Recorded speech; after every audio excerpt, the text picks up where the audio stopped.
ઓમ નમો નારાયણ. હું અરુણાબેન પી ગોસ્વામી સુરતથી તમારું સ્વાગત કરું છું અરુસ કિચનમાં. તો આજે આપણે બનાવશું પુદીના પાસ્તા. તો એના સારું આપણે 2 કપ પાસ્તા લીધા છે, જે આ રીતના મોટા આવે એ લીધા છે. તો તમે કોઈ પણ પાસ્તા લઈ શકો, જે મેક્રોની આવે એ લઈ શકો ને આ રીતના લઈ શકો એમ.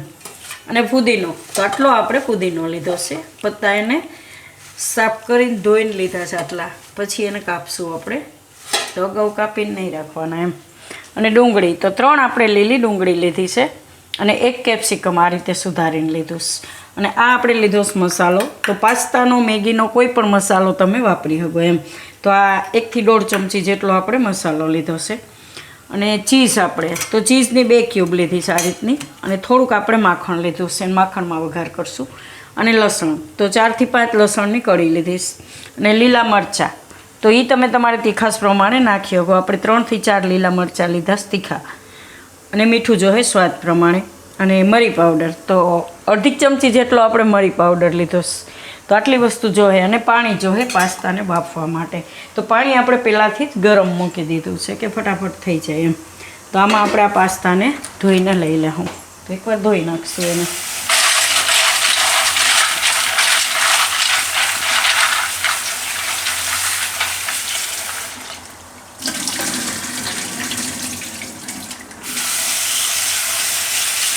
આ રીતે એને ધોઈ નાખવાનું. હવે આ પાણી ગરમ છે આપણે, એમાં આપણે આ પાસ્તા નાખી દઈશું બાફવા માટે.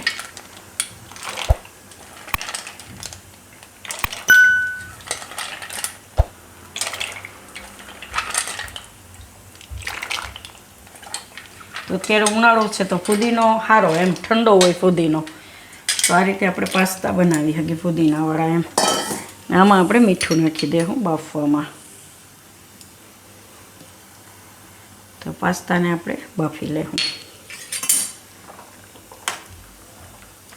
તો પાસ્તા આપણા બફાય ત્યાં સુધીમાં આ લસણ છે એને આ રીતે આપણે ઝીણું છીણી લેવું. આ રીતે એકદમ સરસ ઝીણું ઝીણું થઈ જાય. તો આ રીતનું છીણીને નાખશું એમાં. તો 5 થી 6 મિનિટ જેવું થયું છે. પાસ્તા આપણા એકદમ સરસ પાકી ગયા છે. આ રીતના એકદમ સરસ સોફ્ટ થઈ જાય. તો આને આપણે કાઢી લેવું. તો કોઈ પણ આ રીતનું જારીવાળું વાસણ લઈને એમાં આપણે બધાય પાસ્તા કાઢી લેવાનું. બધાય પાસ્તામાં કાઢી લેવું આપણે. ગેસ બંધ કરી દેવું.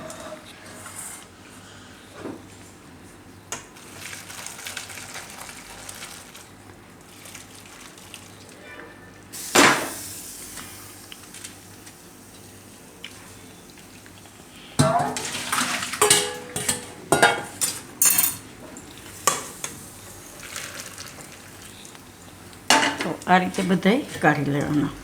અને ઉપરથી આપણે એમાં ઠંડુ પાણી થોડુંક નાખી દેવાનું, એટલે એની પાકવાની પ્રોસેસ બંધ થઈ જાય.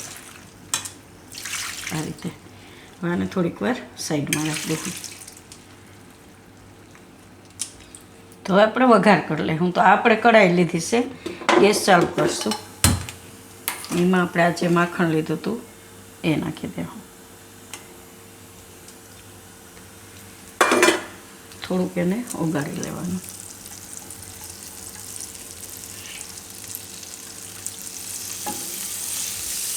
હવે એમાં આપણે નાખી દઈશું લસણ, જે આપણે છીણેલું લસણ નાખ્યું હતું એ.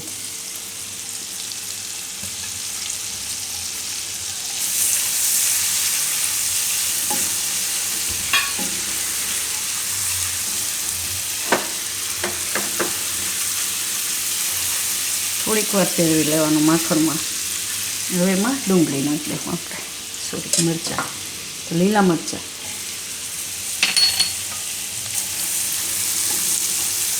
અને ડુંગળી.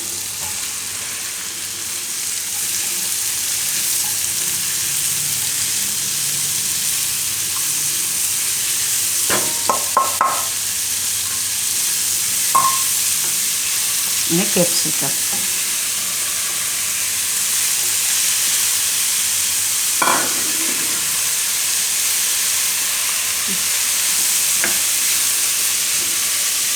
અને થોડીક વાર આપણે પાકવા દઈશું.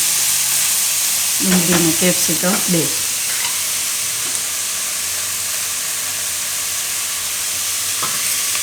ધીમો ગેસ રાખશું, એ વચ્ચે વચ્ચે હલાવતા રહે.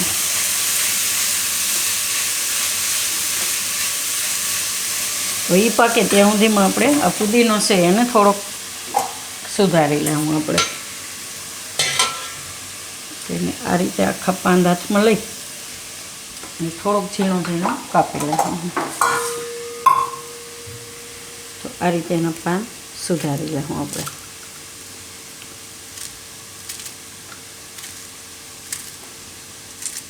આ રીતે થોડોક ઝીણો ઝીણો થઈ જાય એમ.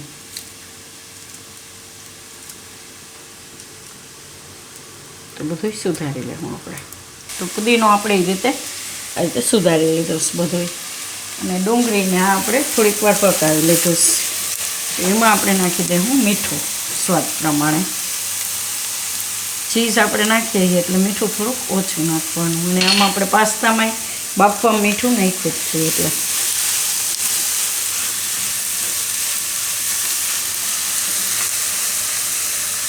હવે આપણે એમાં નાખી દઈશું આ ચીઝ. તો તમે કોઈ પણ ચીઝ નાખી શકો, ક્યુબ નાખી શકો કે આ છીણીને નાખી શકો, કોઈ પણ એમ. તો એના ટુકડા કરીને નાખી શકો, આખું નાખી શકો. તો એમાં મેલ્ટ થઈ જાય ચીઝ આપણે. તો થોડીક વાર એને પાકવા દઉં આમાં.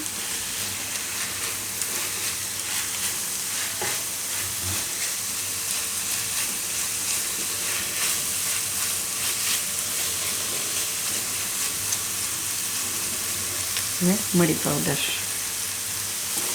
તો એ તમે તમારે તીખાસના હિસાબે નાખી શકો. અને પાસ્તાનો મસાલો.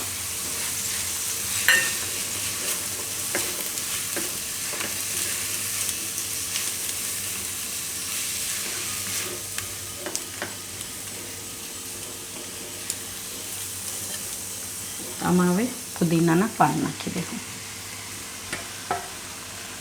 અને મિક્સ કરી લેવું.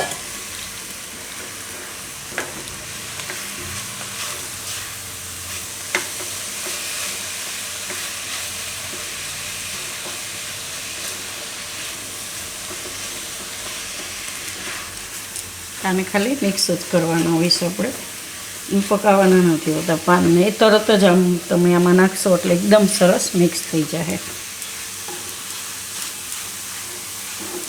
આ રીતે.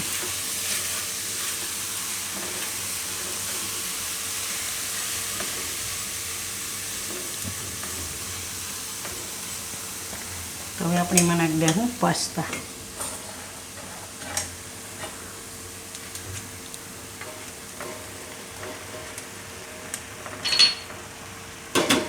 તો પાસ્તાને આમાં મિક્સ કરી લેવું આપણે.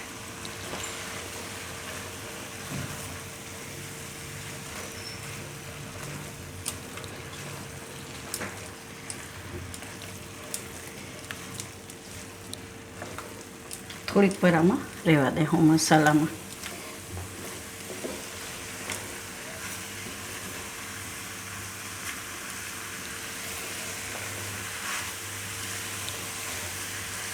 અને આપણે થોડીક વાર મસાલામાં આ રીતે ફેરવી લીધા છે.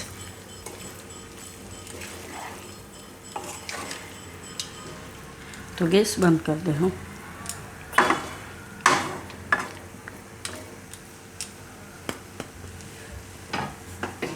અને આપણે નીચે ઉતારી સર્વ કરી લેવું.